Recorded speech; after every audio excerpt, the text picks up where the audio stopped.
Mission 100 दिवस 5।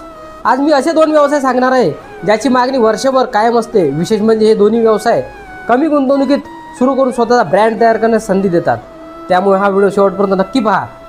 नमस्कार मित्रांनो, मी सदानंद आणि सदानंद लाईव्ह व्यवसाय मार्गदर्शन चॅनलमध्ये तुमचे मनापासून स्वागत करत आहे।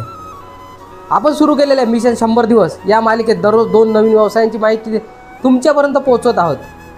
माझा उद्देश फक्त व्यवसायाची नावे सांगणे नाही, तर महाराष्ट्रातील तरुण, महिला, शेतकरी आणि नोकरी करणाऱ्या प्रत्येक व्यक्तीला स्वतःचा व्यवसाय सुरू करण्यासाठी नवीन कल्पना देणे आहे। चला आजचे 2 व्यवसाय पाहूया। व्यवसाय क्रमांक 1, पेपर कप उत्पादन। मित्रांनो, आज चहा, कॉफी आणि इतर पेयासाठी पेपर कपचा मोठ्या प्रमाणात वापर केला जातो। चहाच्या टपऱ्या, हॉटेल, कॅफे, ऑफिस, हॉस्पिटल, शाळा, कॉलेज आणि विविध कार्यक्रमांमध्ये दररोज हजारो पेपर कप वापरले जातात। यामुळे या उत्पन्नाची मागणी वर्षभर कायम असते। हा व्यवसाय साधारण 1 लाख ते 5 लाखाच्या गुंतवणुकीत सुरू करता येऊ शकतो। मशीनच्या क्षमतेनुसार गुंतवणूक कमी जास्त होऊ शकते। व्यवसाय क्रमांक 2, मसाला पॅकिंग व्यवसाय। आता पाहूया आजचा दुसरा व्यवसाय। मित्रांनो, प्रत्येक घरात दररोज मसाल्याचा वापर केला जातो। हळद, तिखट, धने, जिरे, गरम मसाला अशा अनेक मसाल्यांना वर्षभर मागणी असते। या व्यवसायात तुम्ही सुरुवातीला तयार मसाले खरेदी करून आकर्षक पॅकिंगमध्ये स्वतःच्या ब्रँडने विक्री सुरू करू शकता।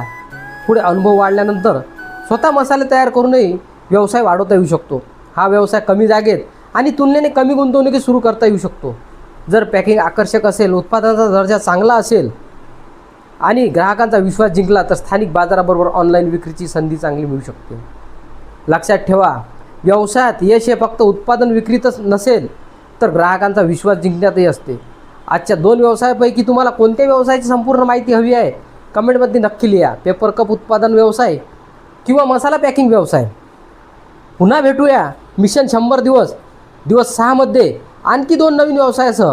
व्हिडिओ आवडला असेल तर लाईक करा, शेअर करा आणि सदानंद लाईव्ह व्यवसाय मार्गदर्शन चॅनलला सबस्क्राईब करायला विसरू नका। धन्यवाद। जय हिंद, जय महाराष्ट्र।